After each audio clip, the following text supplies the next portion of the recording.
पुढची बातमी बघूयात. बुलढाण्याच्या चिखलीमधील रेणुका पंपाबाहेर शेतकऱ्यांनी ट्रॅक्टर घेऊन काल दुपारपासून रांगा लावल्या होत्या. रात्री पेट्रोल पंप चालकानं पंप बंद केल्यामुळे शेतकऱ्यांनी रात्र रस्त्यावरती काढली, तर काहींनी रस्त्यावरती बसूनच जेवण केलंय.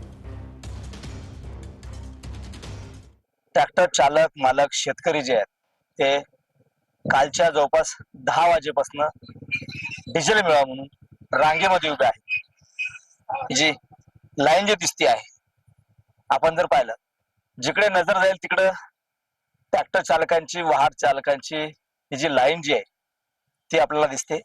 दोन्ही बाजूला वाहनांच्या रांगा लागल्या.